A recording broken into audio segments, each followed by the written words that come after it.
24th webinar है अमृत Mehsana startup. जो हमारे साथ प्रोफेसर संजय हैं और हम बात करेंगे सोशल एंटरप्रेन्योरशिप के ऊपर। जैसा कि आप लोग सब हमेशा रिक्वेस्ट करते हैं, हम सेशन को हिंदी गुजराती में ही रखेंगे।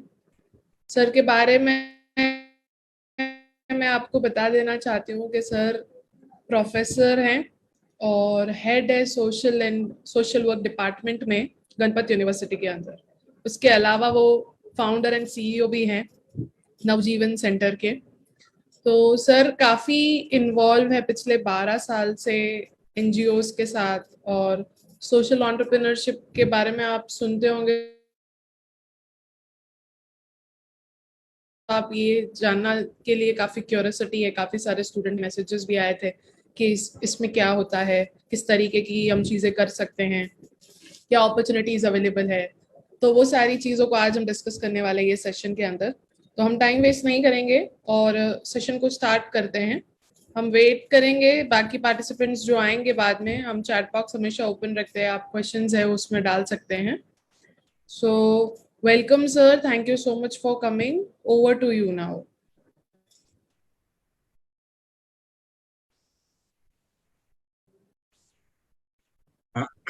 Thank you and namaste, madam. My warm greetings to all participants as well. मैं सबसे पहले मेरी बात रखने से पहले मैं मेहसाना डिस्ट्रिक्ट एडमिनिस्ट्रेशन को बधाई देना चाहता हूँ कि उसने ये अमृत मेहसाना करके एक इनिशिएटिव शुरुआत की है, जिसमें अलग अलग एंटरप्रेन्योर्स को बुला के एक डेलिब्रेशन होता है, नॉलेज डिसेमिनेशन होता है। और मैं चाहता हूँ कि मैं मानता हूँ कि इसी वजह से अपने जो आसपास के लोकल सिस्टम में बहुत सारी बातें हैं निकल के आएगी। मैं मेहसाना एडमिनिस्ट्रेशन और बनासकांठा एडमिशन की टीम को भी धन्यवाद देना चाहता हूँ कि उसने इस काम के लिए अपना समय दे रहे हैं। आप सब जानते हैं कि जब भारत की बात करते हैं तो आप सभी को पता है कि आदरणीय प्रधानमंत्री के नेतृत्व में हमें एक बहुत बड़ा लक्ष्यांक मिला है। और वो लक्ष्यांक ये है कि आने वाले 25 साल में हमें भारत को विकसित राष्ट्र की सूची में अपने देश को रखना है। और इसलिए आदरणीय प्रधानमंत्री जी ने जो सबको बताया है कि ये आने वाला 25 साल है, वो अमृत पर्व का समय है। ये आने वाली जनरेशन है, वो ने आदरणीय प्रधानमंत्री जी ने अमृत जनरेशन के नाम से पहचानी। तो जाहिर सी बात है कि ये काम अकेले सरकार से नहीं, हमें अपने देश के नागरिक के तौर पर, इस राष्ट्र के सिटीजन के तौर पर हमें भी इस देश के निर्माण में काम करना होगा। और उसी कंटेक्स्ट में आज हम सोशल एंटरप्रेन्योरशिप को समझने की कोशिश करेंगे।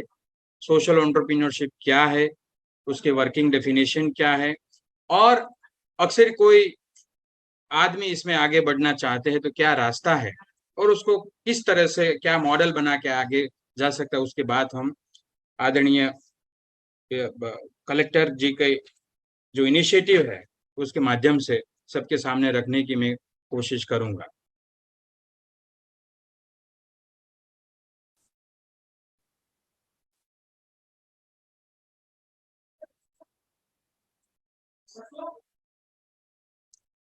आपको मेरी सभी को मेरी स्क्रीन दिखती होगी।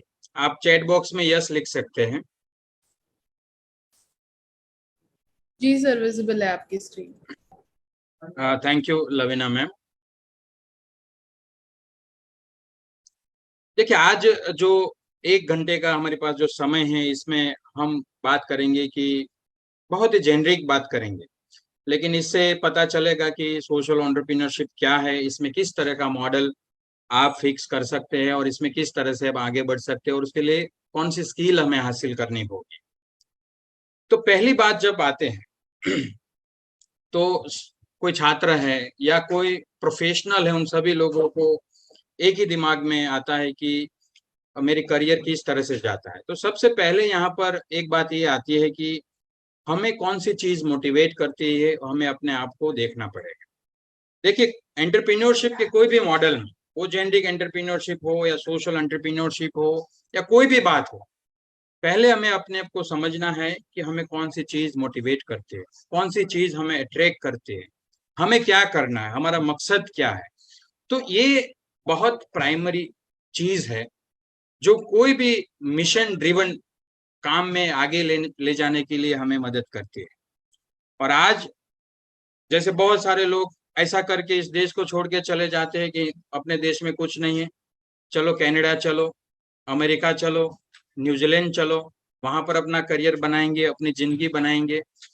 तो बात यहाँ पर यह है कि पहले तो सबसे अहम बात यह है कि क्या आप जिस देश में रह रहे हैं, आप जिस जगह पे रह रहे हैं, वहां पर आपको अपॉर्चुनिटी देखते हैं कि नहीं, बहुत इंपॉर्टेंट बात है।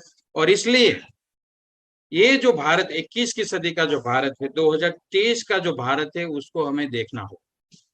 और इसलिए मैं अहम एक बात लोगों को सामने बहुत आदर और नम्रता के साथ रखना चाहता हूँ कि जो आदरणीय राष्ट्रपति जी ने दोनों सदनों में जो बात रखी थी कि आज भारत की ताकत क्या है, आज का भारत क्या है, आज आज की भारत को लोग किस तरह से पहचानते। तो राष्ट्रपति महोदया ने जो संसद के दोनों सत्रों में जो रखा था, उसके बाद में यहाँ पर रखना चाहता हूँ। राष्ट्रपति महोदय ने बोला था कि जब पहले भारत में संकट आता था तो भारत दुनिया की ओर देखता था, और आज जब दुनिया में संकट आता है तो दुनिया भारत की ओर देखती है। मित्रों, ये जो बात आदरणीय राष्ट्रपति महोदया ने जो संसद के दोनों सदनों में बताया है, वो भारत की ताकत है। ये भारत में अब हम अपने आप को किस तरह से पेश करना चाहते हैं, इस भारत में किस तरह से अपॉर्चुनिटी को लेना चाहते हैं, वो हमारे लिए बहुत इंपॉर्टेंट है। इसलिए कोई भी बंदा जब एक एंटरप्रेन्योर्स के लिए सोचता है, उद्यमी बनने के लिए आगे बढ़ता है, तब उनको डिसाइड करना है कि मुझे क्या करना है, मुझे मेरे लिए क्या करना है, मेरे समाज के लिए क्या करना है, मेरे देश के लिए क्या करना है, उसको पहले तय करना। इसमें आगे चलते देखिए, सोशल एंटरप्रेन्योरशिप का जो वर्क डेफिनेशन है, बहुत सारे लोगों आज पहले जैसा नहीं है कि जिस एक ये बहुत नया सब्जेक्ट, ऐसी बात नहीं है। बहुत ये आइडेंटिटी जो है वो नहीं है, मतलब ऐसा नहीं कि काम नहीं होता था, बहुत लोगों ने काम की शुरुआत कर दी थी, लेकिन आज उनको पहचान मिली है, आज के समय के में उसको पहचान मिली। और यहाँ पर एक जो वर्किंग एक डेफिनेशन है जो रॉबर्ट डी हिस्ट्रीच ने दी है कि social entrepreneurship is the process of creating something new with value by devoting the necessary time and efforts, accompanying the financial, psychic and social risk, and receiving the resulting the rewards of monetary and personal satisfaction as an independence. उसके आगे भी बहुत सारे author ने बात की है। डीस ने 2001 में जो डेफिनेशन दिया था, इसमें बताया कि जो सोशल एंटरप्रेन्योर्स क्या करता है, उनका रोल क्या है। तो उसने जो बताया, जो play the role of change agent in the social sector by adopting a mission to create and sustain the social values, recognizing the opportunities, उसने अपॉर्चुनिटी की रिकग्निशन की बात की है। दोस्तों, यहाँ पर सबसे अहम बात यह है कि हमें अपने आप को अपॉर्चुनिटी देखना है, हमें क्या काम हो सकता है वो देखना है। आप सभी मेरे साथ सहमत होंगे कि हमारे देश में बहुत सारे प्रॉब्लम्स, बहुत सारे, मैं उसको प्रॉब्लम नहीं कहूँगा, लेकिन बहुत सारे चैलेंजेस है। वो चैलेंजेस का सॉल्यूशन करने के लिए हमारे पास क्या है, वो अहम बात है। क्या हम प्रॉब्लम को डिस्क्राइब करना चाहते हैं या सॉल्यूशन निकाल के उसका समाधान ढूंढने की कोशिश करते हैं, वो हमारे लिए अहम बात है। तो ये अपना थॉट प्रोसेस है कि कोई बंदा प्रॉब्लम आता है तो उसके प्रॉब्लम में उलझा रहता है, क्रिटिसिज्म में उलझा रहता है, और कोई बंदा ऐसा निकलता है कि ये चीज को मुझे समाधान ढूंढना है। तो समाधान क्या हो सकता है, उनके लिए काम करना है, वो हमें यहाँ पर हमारा जो माइंडसेट, हमारा थॉट प्रोसेस है बनाना होगा। हमें हर चैलेंज को, हमें हर डिफिकल्टीज को हमें अपॉर्चुनिटी के रूप में देखना होगा। ऐसी आदत हमें बनानी होगी ताकि जो भी प्रॉब्लम हमारे सामने है उसमें से अपॉर्चुनिटी ढूंढ के उसमें हम एंटरप्राइज खड़ा कर सकें। मैं एक एग्जाम्पल के तौर पे आपको बता रहा हूं। अब मान लीजिए कि बनासकाठा और महसाना डिस्ट्रिक्ट के लोग इस सेशन को सुन रहे हैं। आप सभी को पता है कि बनासकाठा में लाखेनी करके एक ब्लॉक है। मैं एक छोटा सा एग्जाम्पल देना चाहता हूं कि अक्सर क्या बात है, क्योंकि हमें समझना होगा कि चैलेंज क्या है। वहां पर पोमोग्रेनिक अनार की फार्मिंग होती है। तो बात यहाँ पर यह है कि अनार की वैल्यू एडेड प्रोडक्ट की कोई बात यहाँ जो फार्मर्स कर रहे हैं उनको, उनके पास क्या ये वैल्यू चेन उनके पास ऐसी है, वो कहाँ बेच रहे हैं, उसका वैल्यूएडिशन कितना परसेंटेज हो रहा है, क्या उनको अच्छा दाम मिल रहा है कि नहीं मिल रहा है, ये बात समझना। अब बात यहाँ पर यह है कि अब वहां पर एक काम हो रहा है। अब मान लीजिए कि फार्मर्स है, कृषक है, उनको प्राइस नहीं मिल रहा है, रेट नहीं मिल रहा है, तो जाहिर सी बात है कि वो निकाल देंगे। अब जैसे निकाल देंगे उसके बाद प्राइस बढ़ेगा। तो बात यहाँ पर ये आती है कि उसको सस्टेन करने के लिए कोई इनोवेटर है जो आज की नई पीढ़ी का, जो नई जनरेशन के लोग है, क्या इसी डायरेक्शन में सोच रहे थे। उसी तरह से बनासकाठा के पालनपुर से आगे 5-10 किलोमीटर में कानोदर करके गांव, वहां पर बहुत अच्छे टोमेटोज होता है। आप देखिए कि हमें समझना ये होगा कि हमारे आसपास जो जो स्थिति है वहां पर बहुत सारी ऐसी बातें होती है, लेकिन उसका समाधान नहीं निकलता। आपको पता है कि डीसा में बहुत अच्छे पोटेटोज होता है। न्यूज़पेपर में आपने कभी, आप लोगों ने सुना होगा कि वहां के कृषक पोटेटो को रोड के रास्ते में फेंक देते हैं और वही पोटेटो के वेफर हम 20 रुपए में या 10 रुपए में 35 ग्राम पोटेटोज की चिप्स हम खाते हैं। तो ये क्या ताल्लुक है, क्या हमारा रोल इसमें हो सकता है कि नहीं। तो ये बहुत बात है कि जो ऐसी सारी चैलेंज को, ऐसी ऐसी स्थिति को हमें देखना होगा और वहां से एक रास्ता करना होगा और एक विन विन फॉर्मूला, जिसमें जो जो एंटरप्राइज को लीड कर रहे हैं उनको भी बेनिफिट्स है और जो सिचुएशन के विक्टिम्स है उनके लिए भी एक अपॉर्चुनिटी खड़ा कर रहा है। तो ये समझदारी हमें देखनी है। आप देखिए यहाँ पर आज जो ये बहुत एक हमारे यहाँ जो बिजनेस मॉडल बनाओ, इसमें 3 प्रकार के मॉडल हमारे सामने निकलता है। एक जो बिजनेस ट्रेडिशनल बिजनेस मॉडल है जिसमें हमेशा प्रॉफिट मोटिव की बात होती है कि मुझे सबसे ज्यादा मुनाफा हो। इसमें एक ही तौर तरीका रहता है कि मैं जितना इन्वेस्टमेंट करूंगा उसके सामने मुझे सबसे जितना हो सके इतना ज्यादा मुझे प्रॉफिट मिले। उसके सामने जो ट्रेडिशनल चैरिटी है, वो ट्रेडिशनल चैरिटी में डोनेशन की बात आती है और वो डोनेशन सिर्फ दिया जाता है, उसके बाद उसका सही इस्तेमाल हुआ कि नहीं उसका कोई मेजरमेंट नहीं आता। तो यहाँ पर बात यह आती है जो कन्वेंशनल मॉडल ऑफ गिविंग है, चैरिटी कोई बुरी बात नहीं है, चैरिटी करना, डोनेशन करना कोई बुरी बात नहीं है, लेकिन हमें ये भी समझना होगा कि आजाद भारत के 75 साल होने के बावजूद भी हमारे सामने जो समस्या है इसमें कोई समाधान क्यों नहीं आया। इतने सारे चैरिटीज है, इतने सारे लोग सेवा कर रहे हैं, इतने सारे लोग डोनेशन दे रहे हैं, तो समाधान क्यों नहीं आया। उसका मतलब ये भी है कि जो डोनेशन है, जो सपोर्ट है, जिसका जो सही इस्तेमाल होना चाहिए वो इस्तेमाल नहीं होता है। तो वहां पर रिपीटेशन होता है, डुप्लीकेशन होता है, मैनिपुलेशन होता है। सिमिलरली ट्रेडिशनल बिजनेस जो फॉर्म है वहां पर भी ऐसा है कि वहां पर प्रॉफिट अचीव करने के लिए कोई भी रास्ता लिया जाता है। इसमें प्रोडक्ट की क्वालिटी के साथ भी कॉम्प्रोमाइज किया जाता है। यहाँ पर ह्यूमन, आपने बहुत सारे केसेस देखे हो, जैसे न्यूज़पेपर में हम कभी कभी पढ़ते हैं और अपना फूड डिपार्टमेंट हर जब ये सीजन आती है, फेस्टिवल की सीजन, उसी समय पे निकलते हैं और आते हैं कि इसी जगह से इतना वेस्ट ये जो प्रोडक्ट, फूड प्रोडक्ट है वो सब स्टैंडर्ड निकली, यहाँ पर ये चटनी में से यूरिया का कुछ पोर्शन निकला। तो ये सारी चीज देते हैं, तो वो अपना मुनाफा बढ़ाने के लिए कुछ भी करते हैं। तो बात ये है, यहाँ पर बात ये है कि जो ट्रेडिशनल बिजनेस मॉडल है वो भी हमें इतना काम नहीं ले सकते जितनी जिस तरह से हमें देखना चाहिए। और उसी हिसाब से आज के जनरेशन में 21st सेंचुरी में ये सोशल एंटरप्राइज की बात हो रही है कि जो जिसमें वैल्यू की भी बात है, सस्टेनेबिलिटी की बात है और लोगों को फायदा की बात है।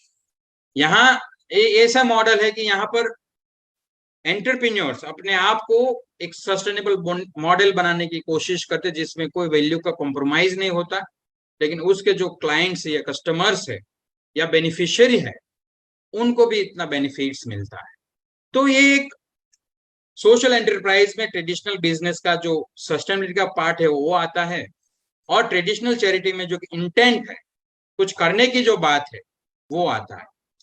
और यहाँ पर जब ये एंटरप्राइज की बात आती है तो एक बात हमें समझना है कि कोई भी एंटरप्राइज का जो रूल है, बिजनेस है, बिजनेस के रूल के हिसाब से ही चलता है। बिजनेस कभी इमोशंस से नहीं चलता। इमोशंस हमें प्रॉब्लम को आइडेंटिफिकेशन में हेल्प करने के लिए मदद करेगा। जैसे मैं किसान का बेटा हूं तो मुझे खेती के प्रति लगाव, उनके लिए जो उनका जो प्रॉब्लम है उनके प्रति मेरी रुचि हो सकती है, ये मेरा इमोशंस। लेकिन सिर्फ मेरा इमोशंस मुझे बिजनेस लाके नहीं देगा। मुझे उनकी जो कोर बिजनेस की जो फिलोसॉफी है उनको फॉलो भी करना होगा। मुझे एक वैलिडेटेड बिजनेस मॉडल भी बनाना होगा। मुझे एक अच्छी प्रोडक्ट भी बनानी होगी, या मुझे अच्छी एक सर्विस भी बनानी होगी, ताकि मैं जाके लोगों को बेच सकूं और उसके सामने मेरा रेवेन्यू जनरेट कर सकूं। ये बात भी हमें इतना समझ। तो यहाँ पर एक कॉम्बिनेशन है, एक अच्छा एक गुड इंटेंशन का कॉम्बिनेशन, राइट, और एक रीजनेबल प्रॉफिट का भी यहाँ पर बात है। तो वो सोशल एंटरप्राइज की जो बात, जो आजकल उनका सरकार की ओर से सोशल एंटरप्राइज कौन है, यहाँ पर एक मैंने स्ट्रक्चर की बात की, ये फॉर प्रॉफिट एंटिटी सिर्फ चैरिटेबल ट्रस्ट है, एनजीओ है, वही एंटरप्राइज बनेगा, ऐसी कोई बात नहीं। उसका मैं आगे आपको समझाता हूँ कि क्या है।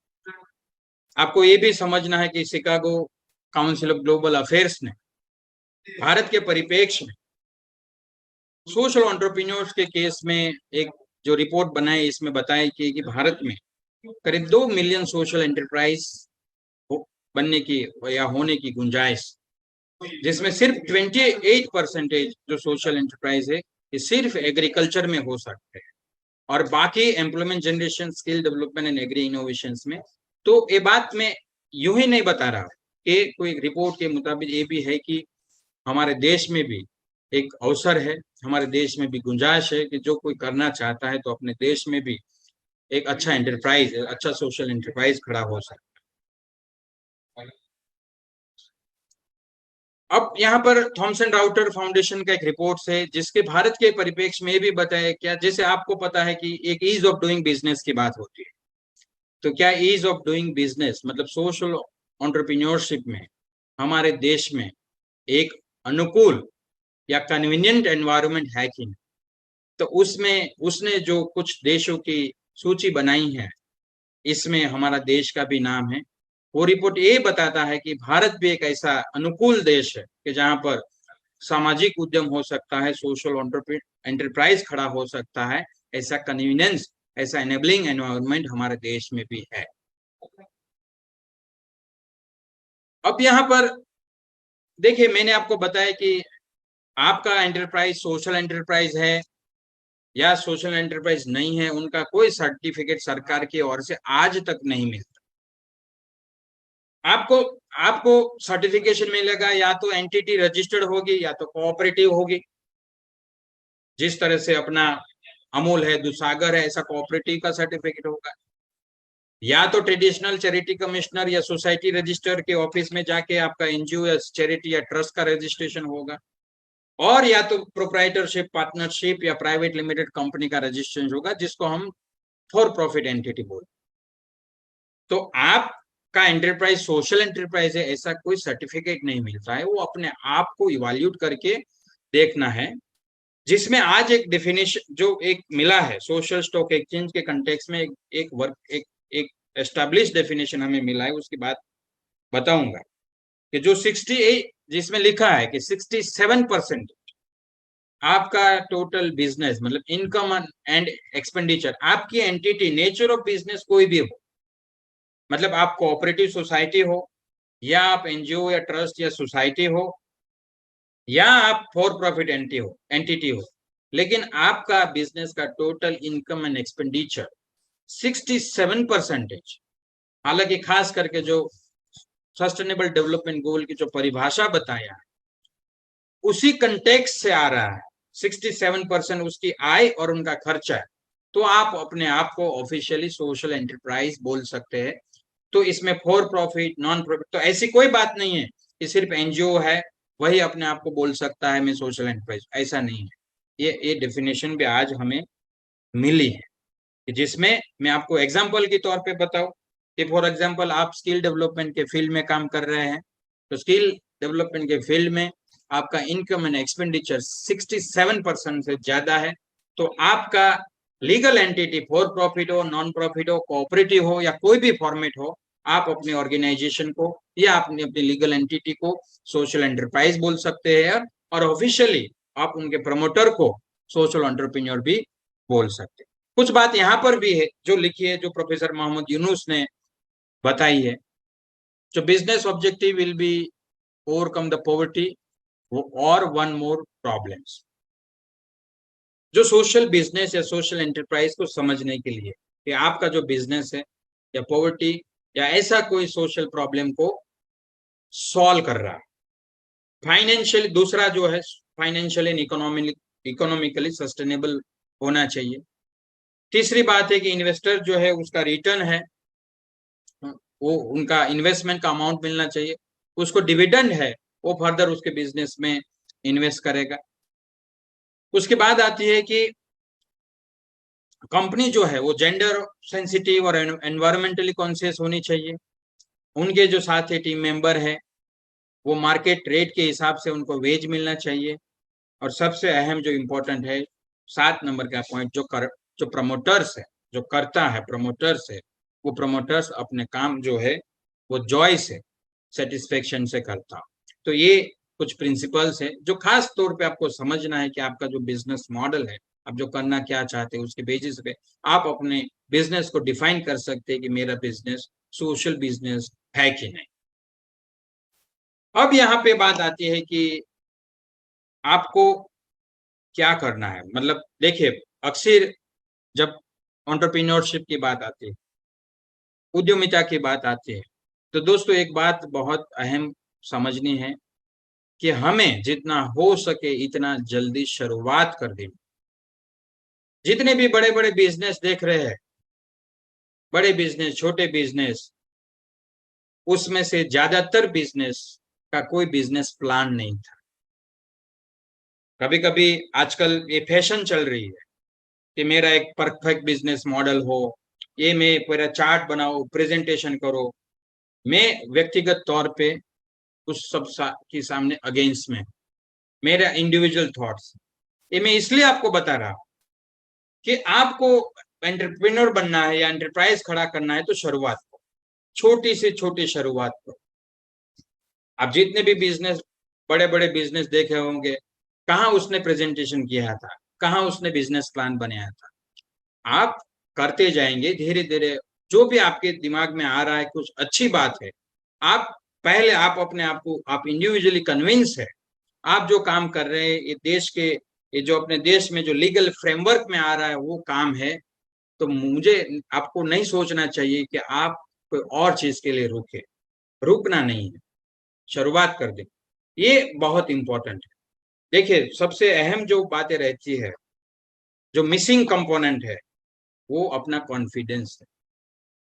एंटरप्राइज कोई भी हो, राइट, तो आप थोड़ा देख लीजिए, थोड़ा वर्कआउट कर लीजिए, और बाकी अपना जो काम है आप एज ए से आप कन्विंस्ड है अपने आप को, सेल्फ कन्विंस, आपको सेल्फ कॉन्फिडेंस हो रहा है, तो मुझे नहीं लगता कि आपको और कोई चीज की जरूरत है। आगे आगे रास्ता बनता जाए। हाँ, जहां पर पूछने की जरूरत है तो बेझिझक किसी के पास आकर अपनी बात रखिए, और शर्मिंदा मत हो, जो भी बात पूछना है किसी के सामने रखिए, मुझे आपकी मदद चाहिए, ये होना चाहिए। हमें वोकल बनना है, जहां पर जरूरत की, मार्गदर्शन की जरूरत है, जहां पर किसी की ओपिनियन और राय लेने की बात है वहां पर हमें पीछे नहीं हटना। जब जब जहां पर हम वीक है वहां पर हमें सीखना भी है। हमें हमें आगे बढ़ने के लिए जो जो रास्ते पे हम जो काम कर रहे हैं वहां पर हमें कभी कभी किसी का गाइडेंस की जरूरत पड़ती तो लेते रहना है। लेकिन उसका मतलब आप ऐसा मत सोचे कि मेरा परफेक्ट बिजनेस मॉडल होगा उसके बाद ही मैं चलाऊंगा, ऐसा कभी नहीं होगा। और सबसे अहम बात जो सोशल एंटरप्रेन्योरशिप के बेस में है या कोई भी एंटरप्राइज के बेस में है वो है अपना मिशन।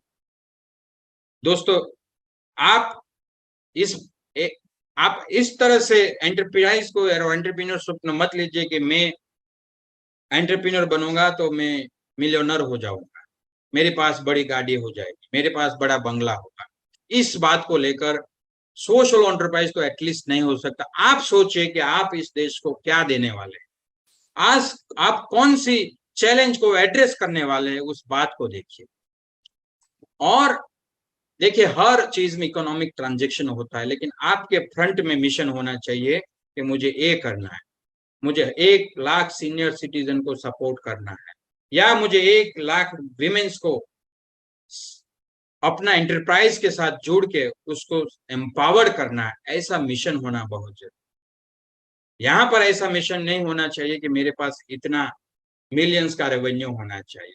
ये बात से सोशल एंटरप्रेन्योर्स का, सोशल एंटरप्राइज का बेस कभी नहीं बना। एक ठोस मिशन कि मेरे पास मुझे ये करना है, मुझे कम्युनिटी के लिए करना है, मुझे मेरे डिस्ट्रिक्ट के लिए करना है, ये मिशन होना बहुत जरूरी। जितना मिशन स्ट्रांग, जितने आप कमिटेड, उतना ही काम आसानी से आगे जा सकता है, उतने ही लोग आपके साथ जुड़ सकते हैं। लेकिन हम ऐसा मैं आपको ये नहीं बताऊंगा कि इसमें रेवेन्यू कहां से आएगी। एज ए सेड कि हर जगह पे इकोनॉमिक ट्रांजैक्शन है, कोई बात ऐसी नहीं है कि जहां पर आपको कोई सपोर्ट नहीं मिलेगा। लेकिन अपने मिशन में क्लैरिटी होना बहुत इंपॉर्टेंट है।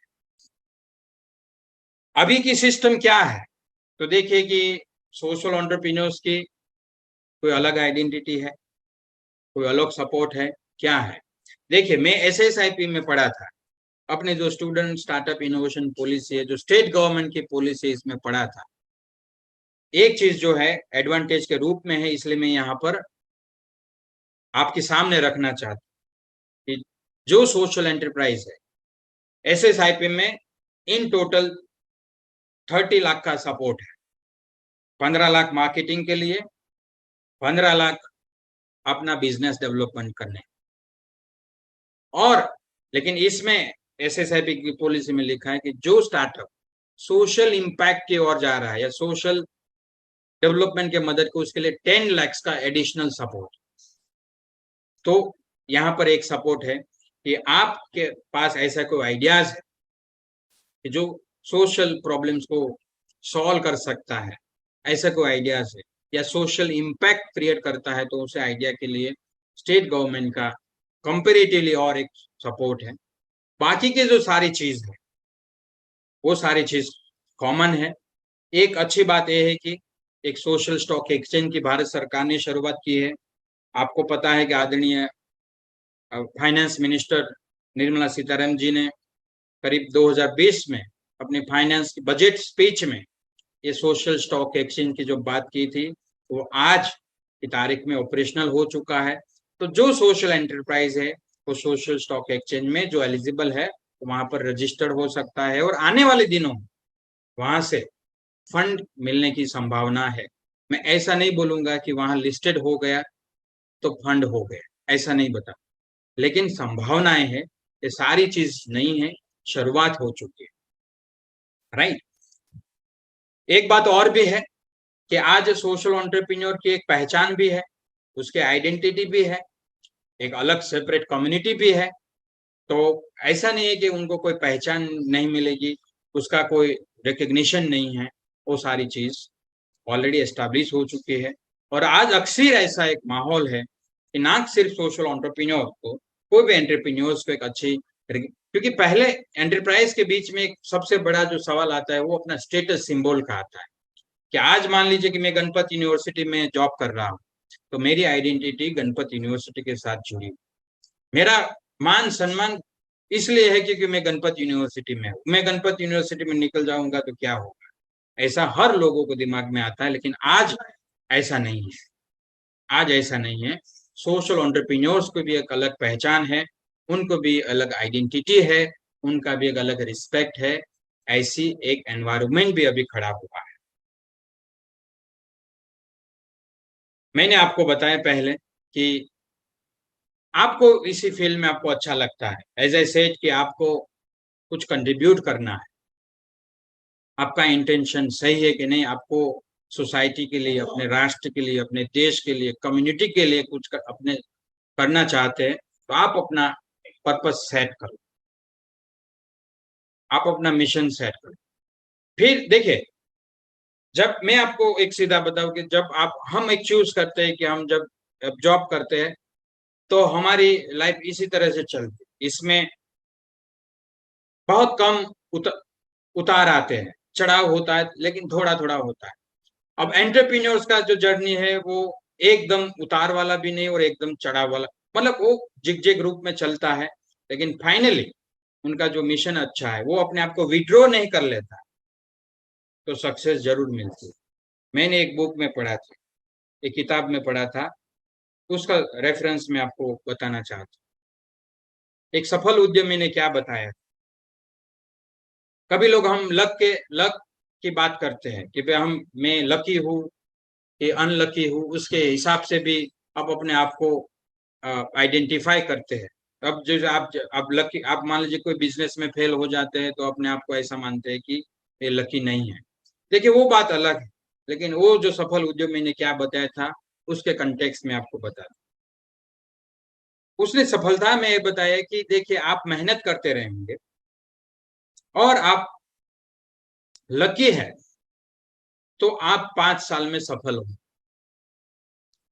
अब मान लीजिए कि आप थोड़ा कम लकी है तो आपको 10 साल लगेगा, और उनसे भी आप कम लकी है, अब समझ लीजिए अनलकी है, तो 15 साल लगेगा, लेकिन 15 साल में सक्सेस जरूर मिलेगी। ये इंपॉर्टेंट है। इसलिए यहाँ पर पर्पस क्लैरिटी बहुत इंपॉर्टेंट है। अब पर्पस क्लैरिटी का मतलब है कि अपने को जो करना है। अब हमने बहुत सारे बच्चे देखे हैं, अब मान लीजिए कि सुबह में हम एक एचआर का क्लास लगाते हैं तो बच्चे बोलेंगे कि सर हमें एचआर में नौकरी करना है, और 2 दिन के बाद मान लीजिए कि हमने सीएसआर का क्लास लगाया तो बोलेंगे सर हमें एचआर में नहीं, अब सीएसआर में नौकरी करनी है क्योंकि वहां पर हमें अच्छा स्कोप मिलता है। देखिए ये विवरिंग माइंड है। कोई मान लीजिए कि अच्छी आईपीएस ऑफिसर या आईएएस ऑफिसर के साथ मुलाकात हो गई, या उनका सेशन हो गया, या कोई मोटिवेशनल वीडियो सुन लिया, तो ऐसा दिमाग में आ जाएगा कि मुझे गवर्नमेंट नौकरी करनी है और कुछ नहीं करना है। तो देखिए, कोई गवर्नमेंट नौकरी कर रहा है, कोई बिजनेस कर रहा है, कोई टीचर है, ये उनका पर्पस है। हमें देखना होगा कि मेरा पर्पस क्या है, मैं क्या करना चाहता हूँ, मैं अपने लिए क्या करना चाहता हूँ, वो अपने राष्ट्र के लिए क्या करना चाहता हूँ, वो थोड़ा हमें समझना पड़ेगा कि मेरा पर्पस क्या है और क्या करता है, उसको हमें नहीं देखना। We have to identify for our own set of purpose. अपना पर्पस में एक स्ट्रांग होना, उसके साथ साथ ही रहना, राइट, उसके साथ ही खाना, उसके साथ ही सोना और उसके साथ ही उठना बहुत जरूरी है। अब मान लीजिए कि आप कन्विंस हो जाते हैं कि आपको करना है, नहीं मुझे कुछ काम ही करना, आप समझ लीजिए या तो नॉन प्रॉफिट एंटिटी बनाइए या तो फॉर प्रॉफिट एंटिटी बनाइए।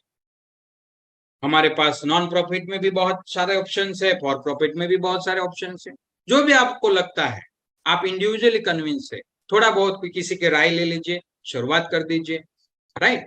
तो शुरुआत करेंगे तो थोड़ा बहुत आपको अनुभव भी होता जाएगा, और 2-3 साल में आपको मान लीजिए ऐसा लगेगा मैंने कोई गलत एंटिटी बनाई है, तो फिर आपको चेंज करना है तो चेंज भी कर पाए, आप नया मॉडल बनाएंगे। तो ऐसा कुछ जरूरी नहीं है कि जो आपने शुरुआत की उसी हिसाब से आपका अंत होगा।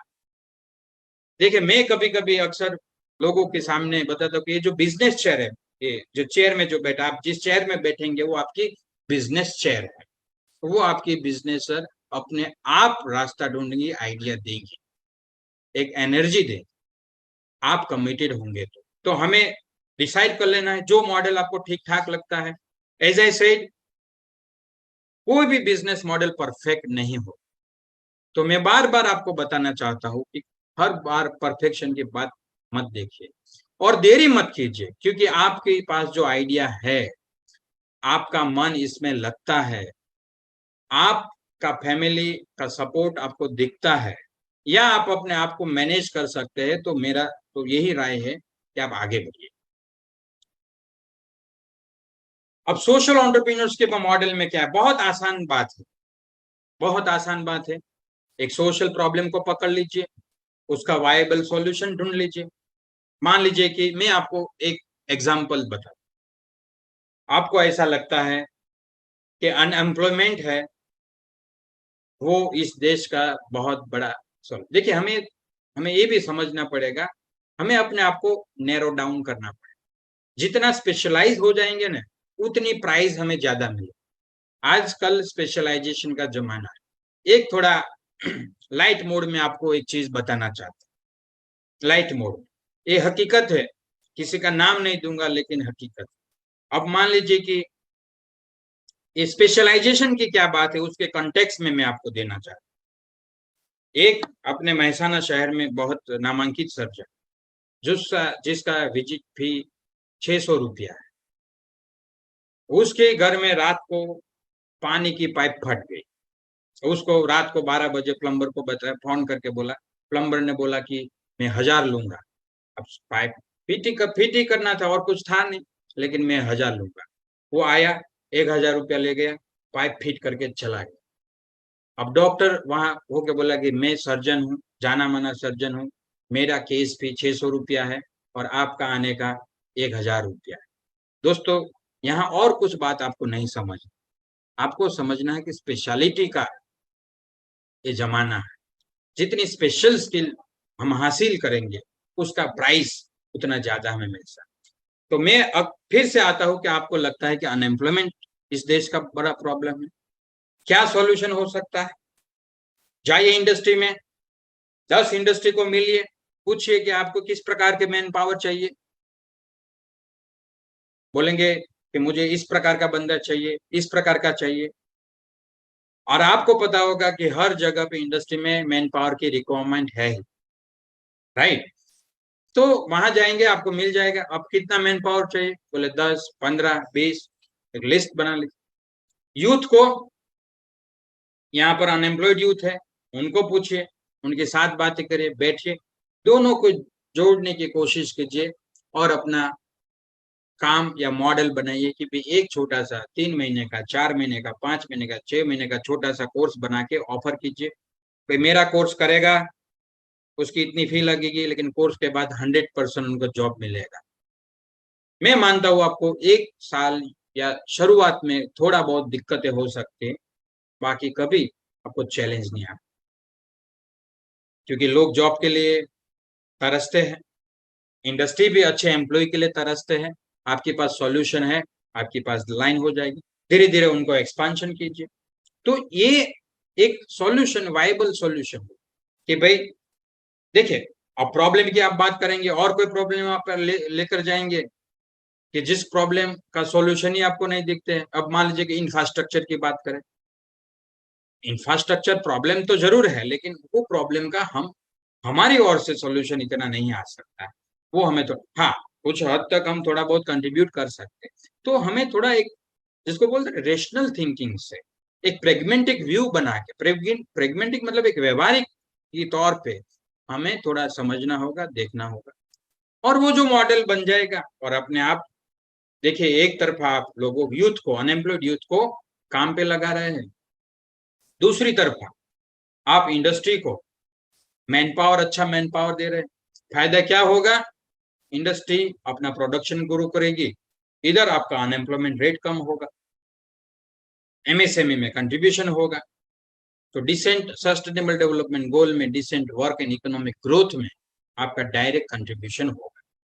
तो उसी तरह से जो भी आपको लगता है, जो मैंने फार्मर के साथ, किसान के साथ का जो प्रॉब्लम बताया, आपको वो अच्छा लगता है तो वहां पर काम कीजिए। आपको विमेन के साथ काम करना अच्छा लगता है तो वो देखिए, बच्चों के साथ काम करना अच्छा लगता है तो वो देखिए। जहां पर जो सोशल प्रॉब्लम आपको दिखता है, उसका अगेंस्ट में जो सोल्यूशन लिखता है, उसको लेकर आप आगे बढ़िए और अच्छा वायबल मॉडल बनाइए। वायबल मॉडल की जो बात करता हूँ, तो ये स्वीकृत होना चाहिए। कभी कभी लोग ऐसे भी एक मॉडल बना के लाते हैं, जैसे मेरे पास एक ऐसा एक प्रोजेक्ट आया था, मैं आपको एक स्टोरी के रूप में, अब मान लीजिए कि उसने बोला कि अपने यहाँ स्पोर्ट्स में लोग, यूथ लोग कम इंटरेस्ट ले रहे हैं। मैंने बोला सही बात है, स्पोर्ट्स में कम इंटरेस्ट ले रहे, तो बोले वजह क्या है, तो क्या हर गांव में स्पोर्ट्स की फैसिलिटी नहीं है। अच्छा, तो फर्स्ट फैसिलिटी के लिए क्या है, तो कि ये करना पड़ेगा। अब उनको ये करने के लिए कितना पैसा चाहिए, तो उसने कुछ एक गांव में कुछ बजट बनाया था, तो उतना बजट का जो टोटल लगाते हैं और गुजरात का स्टेट गवर्नमेंट का जो बजट है, तो उनसे क्रॉस हो जाता था। अब मान लीजिए कि अब स्टेट गवर्नमेंट का जितना बजट नहीं है, इतना पैसा हमें कौन देगा। तो ये सॉल्यूशन तो है कि भाई स्पोर्ट्स में यूथ को अट्रैक्ट करने के लिए हर गांव में स्पोर्ट्स की ये फैसिलिटी होनी चाहिए, कुछ एक सॉल्यूशन तो जरूर है, लेकिन वायबिलिटी नहीं। राइट, क्यों? क्योंकि बजट ज्यादा चाहिए, तो हमें एक वायबल सॉल्यूशन भी ढूंढना है। आगे चलते हैं। एक कैनवास है, राइट, इसमें थोड़ा ज्यादा टाइम लगेगा, तो इतना टाइम नहीं लगे, लेकिन बात यहाँ पर ये आती है कि जो भी हमें करना है, उसका थोड़ा एक रेशनल थिंकिंग बना के शुरुआत कर दीजिए। अपने आप पायलट होता जाएगा, अपने आप अपना मॉडल बनता जाएगा। राइट, एक कुछ ऑर्गेनाइजेशन है जो थोड़ा आप देख के आपको पता चल जाएगा कि उस लोगों ने किस तरह से किया। इसमें से कोई एनजीओ भी है, कोई प्राइवेट लिमिटेड कंपनीज भी है। राइट, जैसे एक संकल्प तरो ऑर्गेनाइजेशन है जो ट्री प्लांटेशन का काम करता है, जिसने इसमें इनोवेशन क्या है, तो ट्री प्लांटेशन को ब्लॉकचेन टेक्नोलॉजी से जोड़ा है। राइट, तो ब्लॉकचेन टेक्नोलॉजी से जोड़ के वो जो पौधा लगाते हैं, जो ट्री प्लांटेशन करते हैं, उसकी ग्रोथ है वो आप खुद भी एज ए डोनर के रूप में देख पाएंगे। राइट, तो ये भी यहाँ एक इनोवेशन की बात है। राइट, कल्चर आंगन करके एक ऑर्गेनाइजेशन है, वो रूरल टूरिज्म पे फोकस करता है। राइट, तो ऐसे बहुत सारे ऑर्गेनाइजेशन आपको मिलेंगे। राइट, और सबसे अहम जो बात यहाँ पर आती है, वो है क्वालिटीज ऑफ सोशल एंटरप्रेन्योर्स। देखिए, एंटरप्राइज कोई भी हो, सिर्फ बातें करने से या अच्छा अच्छा लेक्चर सुनने से या यूट्यूब से मोटिवेशनल वीडियो सुनने से, वाहवाही करने से काम नहीं हो। हमें ग्राउंड पे जाना पड़ेगा, हमें अपने आप को पहचानना पड़ेगा, और इसलिए हमें अपने आप, हमारी खुद की एम्बिशंस बनानी पड़ेगी। अब मान लीजिए कि वो एम्बिशंस, वही जो एम्बिशंस है वो अपनी पहचान। राइट, यहाँ पर एम्बिशंस क्या है, कोई अच्छाई करने की पहचान, एम्बिशंस। जैसे आदरणीय प्रधानमंत्री जी की एम्बिशन है कि इस देश को आने वाले 25 साल में विकसित राष्ट्र की सूची में रखना है, आदरणीय प्रधानमंत्री जी की एम्बिशन। हमारे मेहसाना डिस्ट्रिक्ट कलेक्टर की एम्बिशन है कि मेहसाना एक इनोवेशन का हब बनना चाहिए, उसके एम्बिशन है, और इसीलिए वो एम्बिशन हर आदमी को ड्राइव करता है। और हमें तो पता ही नहीं रहता कि हमें क्या करना है। सुबह उठने के बाद लोग सोचते हैं कि मुझे क्या करना है। देखिए, हमें अपने आप को एम्बिशियस रखना, और उसके लिए आपके जेब में या आपके बैंक में बैलेंस होना जरूरी नहीं। एम्बिशन से आपका अपना खुद का कैरेक्टर्स है, वो इंडिविजुअल कैरेक्टर्स। कोई छोटा आदमी भी बड़ी एम्बिशंस रख सकता है। उनको काम करना होगा, मेहनत करना होगा, लेकिन एम्बिशंस रखना, अपना ये सपना देखना, बड़ा सपना देखना, ये जरूरी है। और आपको ये भी मैं बता दूं कि जो एम्बिशियस वाले लोग हैं वही इस देश को बनाते हैं, यही लोग बनाते हैं। ये सच होगी, आप वहां तक पहुंच पाएंगे नहीं पहुंच पाएंगे वो अलग है,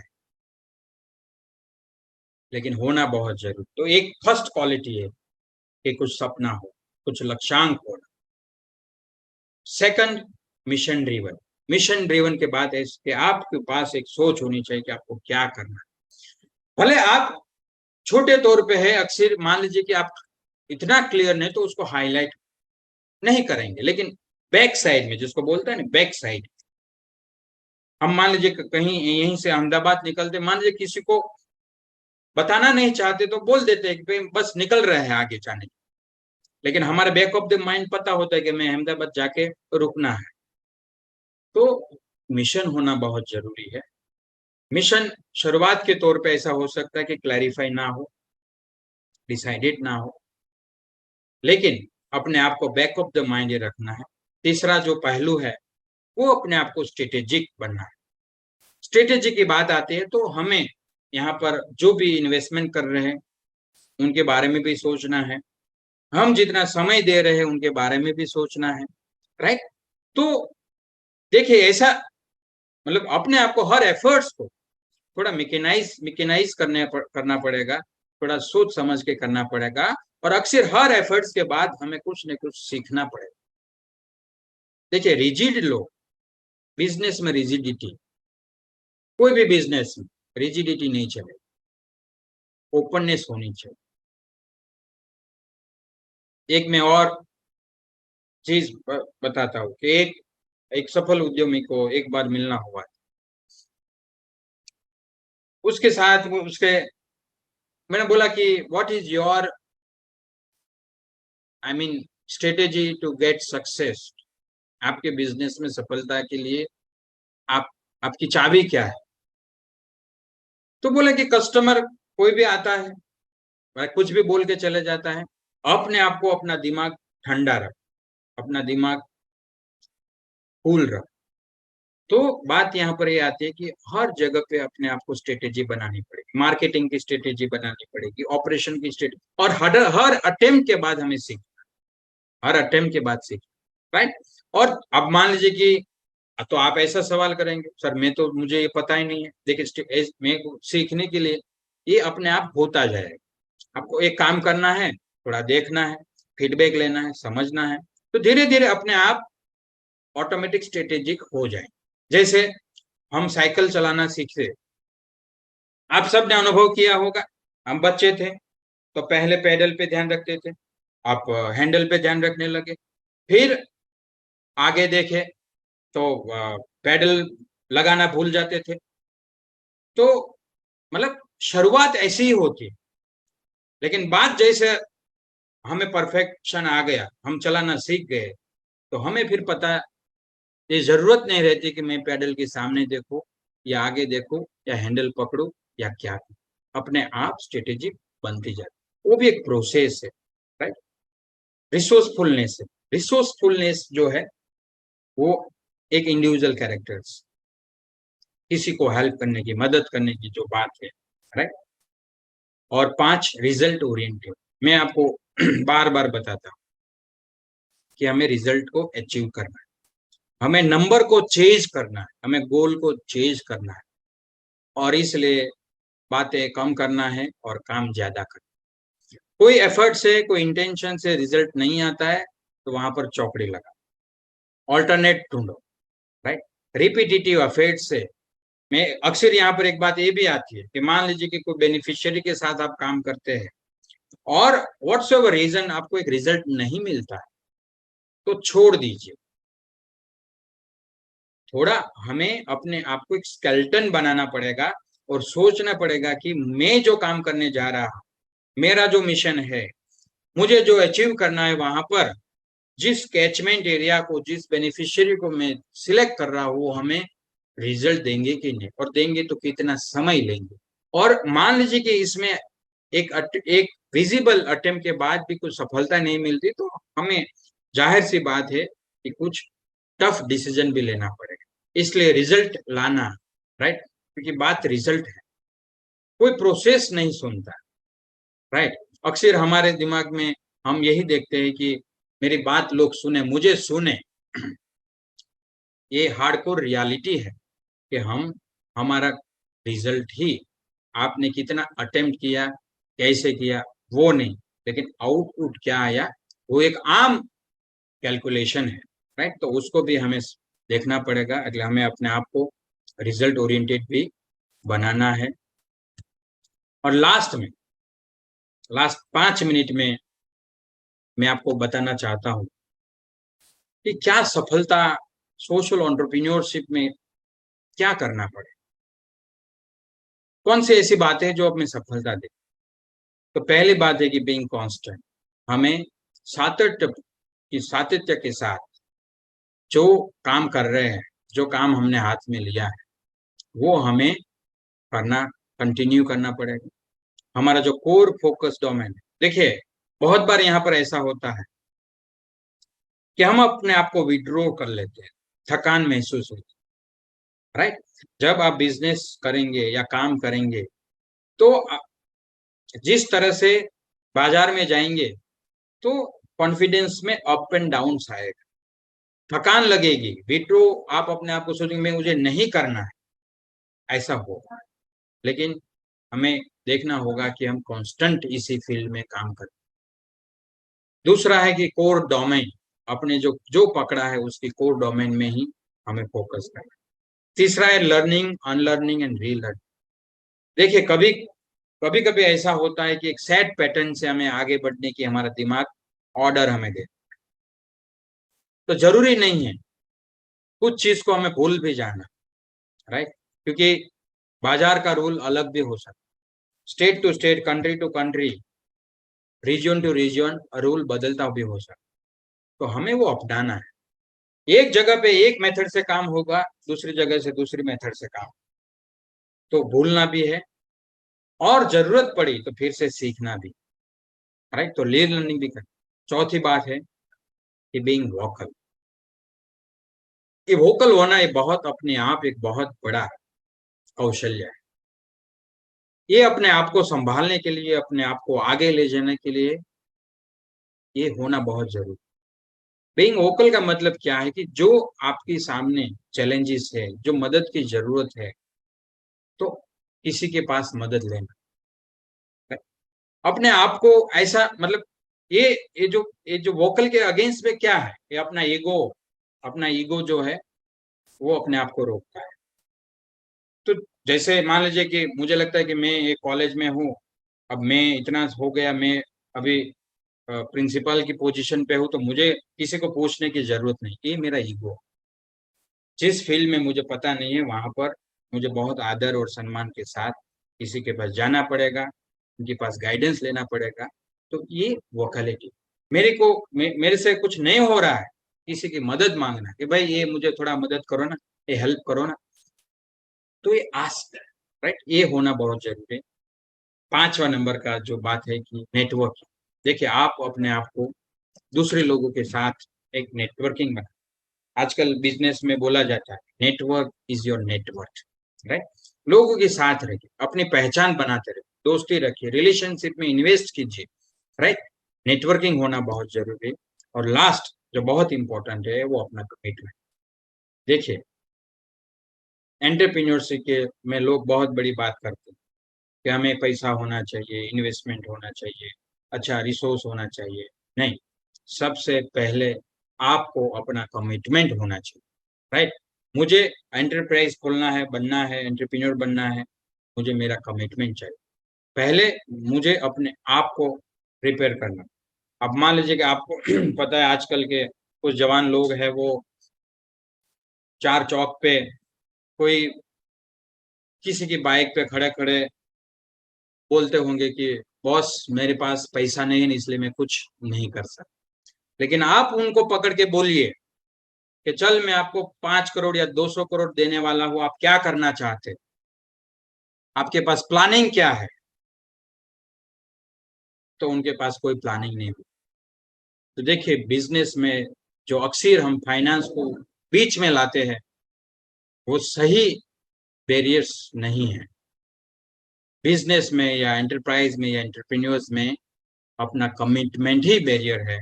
आप कोई भी बंदा अच्छा कमिटमेंट के साथ जाएगा, मुझे पूरा विश्वास है कि वो बंदा कोई भी हो, उनको सफलता जरूर मिलेगी। और उन बातों के साथ मैं अपना Mehsana district administration, Banaskantha district administration को आभार प्रकट करते हुए मैं मेरी बात को यहाँ पर खत्म करना चाहता हूँ। भारत माता की जय, वंदे मातरम।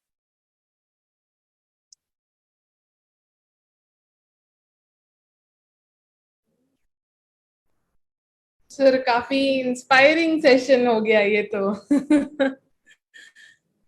हमारा क्वेश्चन एंड आंसर के लिए चैट बॉक्स ओपन है। आपको जो भी क्वेश्चंस है, हम आपके क्वेश्चंस ले सकते हैं अगले 5 मिनट तक। सर आज मुझे काफी क्यूरियसली आपको एक क्वेश्चन पूछना चाहूंगी मैं ये सेशन सुनने के बाद। सर आजकल मतलब स्टार्टअप कल्चर में या कोई भी बिजनेस पर्पस के लिए लोग काम करते हैं, तो एक पैसा कमाना उनका मेन एम होता है जनरली। तो सोशल एंटरप्रेन्योर सर मुझे लगता है उससे काफी अलग तरीके से सोचते हैं। तो ऐसे भी जो लोग एग्जिस्ट करते हैं वो किस तरीके से काम करते हैं, उनका मोटिवेशन क्या है, वो हम आपसे ही जान सकते हैं। तो प्लीज थोड़ा सा आप अपने रूटीन के बारे में और कैसे मोटिवेशन है आपका, इंटरनल जो मोटिवेशन होता है कोई काम करने का, वो क्या है, वो प्लीज आप बताइए। देखिए मैडम, कोई भी एंटरप्रेन्योर से जैसे उसका एक मोटिवेशन का एक रीजन होता है उनका अचीवमेंट्स। जो जनरल एंटरप्रेन्योरशिप में ऐसा है कि वहां पर उनको पैसा प्रॉफिट मिलता है, उनके लिए मोटिवेशन। सोशल एंटरप्रेन्योरशिप में जो चेंज विजिबल होता है वो उनके लिए उनका ये इंसेंटिव है। तो एक प्रॉफिट्स देखता है, यहाँ पर रिवॉर्ड्स देखा जाता है। तो यहाँ पर रेवेन्यू है या प्रॉफिट है, ये सिर्फ सस्टेनेबिलिटी के आगे पे चलना चाहिए, राइट। वो चेंज आता है, लोगों के जीवन में परिवर्तन आता है, वो उनके लिए उनका मुनाफा है, वो उनके लिए उनका सेंस ऑफ अचीवमेंट्स है। तो वो सोशल एंटरप्रेन्योर्स को या सोशल सेक्टर में काम करने वाले लोगों को वही बात जो है वो पकड़ के रखती है।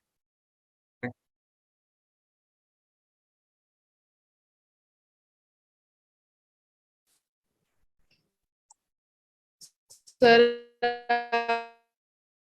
हर एक दिन यही चीज मोटिवेट कर।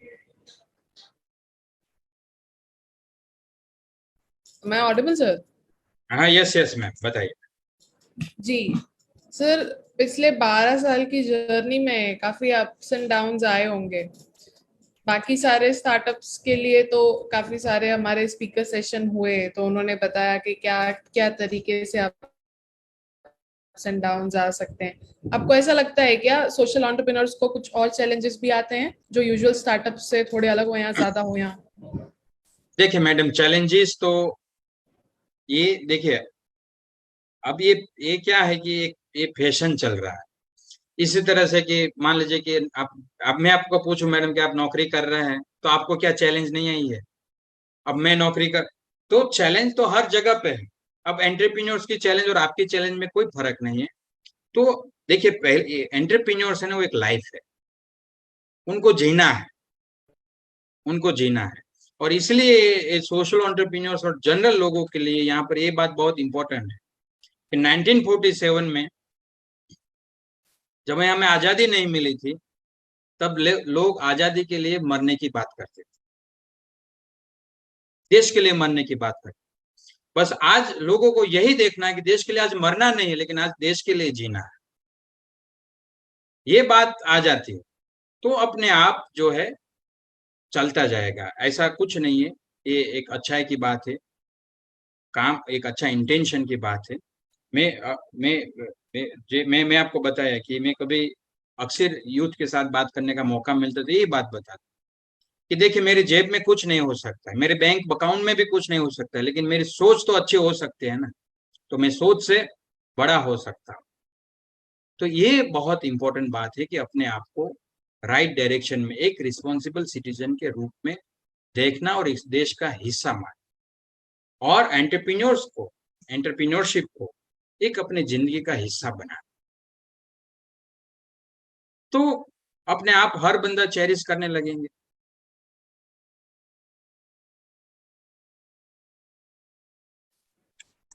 चैट बॉक्स ओपन है, अगर किसी भी प्रिंसिपल टीचर को कोई क्वेश्चन है, हम दे सकते हैं। आई थिंक हम वैसे भी एग्जिट कर चुके हैं आज की टाइम लिमिट को, तो हम अपना सेशन रैप अप करते हैं यहीं पे। आपको कोई भी क्वेश्चंस है, आप www.amritmehsana.com पे हमारी वेबसाइट विजिट कर सकते हैं, हमको कांटेक्ट कर सकते हैं, ईमेल कर सकते हैं amritmehsana@gmail.com पे। हमारा कांटेक्ट नंबर भी अब अपडेटेड है वेबसाइट पे, आप वहाँ पे भी जाके हमको डायरेक्ट कॉल्स कर सकते हैं। सर, फंड डिटेल्स के गाइडेंस मिलेगा? जिगर कुमार दवे का क्वेश्चन है ये। देखिए सर, जो पहली बात यहाँ पर ये आती है कि फंड्स के लिए भी बहुत सारे एवेन्यूज है, वो डिपेंड करेगा। जैसे आप लोन के लिए भी जा सकते हैं, सीड फंडिंग के लिए भी जा सकते हैं, सरकार की भी जो स्कीम है उसमें भी जा सकते हैं, जहाँ पर कैपिटल सब्सिडी, इंटरेस्ट सब्सिडी सारी चीज अवेलेबल है। देखना ये होगा कि आपका बिजनेस मॉडल कैसा है और इसमें आप किस तरह से आगे बढ़ना चाहते हैं। देखिए यहाँ पर एक सोचना होगा कि नॉर्मल जो सोशल सेक्टर में नॉर्मली हम ये देखते हैं कि मैं मान लीजिए ट्री प्लांटेशन करना चाहता हूँ, तो देखिए ये मैंने बताया कि वायबल मॉडल नहीं बनेगा। वायबल मॉडल हमें बना के रख के लोगों के सामने जाना पड़ेगा। तो ऐसे बहुत सारे एवेन्यूज हैं जहां पर हम अच्छी तरह से काम कर सकते हैं। जैसे मैं आपको एक सीनियर सिटीजन का एक सेक्टर बताता हूँ। आप देखिए बहुत सारे सीनियर सिटीजन है, जैसे जैसे हम यूथ अपने देश को युवा भारत की बात करते हैं, और वही युवा भारत आने वाले 20 साल में या 10 साल में सीनियर सिटीजन्स की एक नंबर ऑफ साइजेबल पॉपुलेशन हमारे सामने होगी, जिसका आज लोगों के नजर में नहीं है, क्योंकि आज इतने स्टोर पे, लेकिन 10 आने वाले डिकेड्स में, नेक्स्ट डिकेड्स में ये बात भी आएगी। तो उनका मान लीजिए कि उनके सपोर्ट के लिए, फैसिलिटीज के लिए आजकल अलग प्रकार के केयर होम्स खोले जाते हैं, जहां पर सीनियर सिटीजन को एक नई लाइफ, ओल्ड एज होम की मैं बात नहीं कर रहा, ओल्ड एज होम एक अलग कॉन्सेप्ट, यहाँ पर एक डिग्निफाइड लाइफ देने की बात। तो सीनियर सिटीजन के सेक्टर को मान लीजिए बताएं कि उनको, तो वो लोग आने से वहां पर बहुत सारे लोग सैलराइड हो गए, बिजनेसमैन भी हो गए, वहां रहेंगे, काम करेंगे। तो हमें सोचना पड़ेगा कि हमें उनको सेकंड लाइफ जो है, जो रिटायर्ड लाइफ, उनको किस तरह से अच्छी बना के देंगे, तो एक विन विन पोजीशन हमें बना। तो जरूर ये एक बात चल सकती। जो स्वर्ग कम्युनिटी केयर है वो एक हॉस्पाइस है।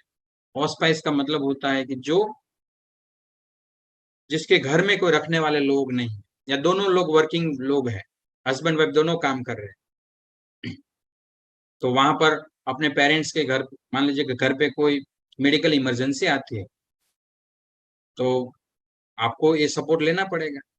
सपोर्ट प्रोफेशनली होगा, लेकिन एक स्पेस है, यही स्पेस लोगों को सपोर्ट करता है। तो डिपेंड करेगा कि आपका मॉडल क्या है और इसमें क्या है। CSR भी एक बहुत बड़ा अवेन्यूज है, फिलांथ्रोपिक डोनेशन भी एक बहुत बड़ा अवेन्यूज है। तो सपोर्ट तो मिलता जाएगा, सब्जेक्ट है कि आपका मॉडल कितना पावरफुल है। मैडम जिगर जी, आप हमको भी कांटेक्ट कर सकते हैं, जो भी हमारी तरफ से हम आपको हेल्प कर सकते हैं हम जरूर करेंगे। और एक और रिक्वेस्ट है आप लोगों से, आप लोग हमको ईमेल करते हैं तो प्लीज अपना कांटेक्ट नंबर मेंशन करिए, तो ताकि इजी और फास्ट कम्युनिकेशन हो सके आपके और हमारे बीच में।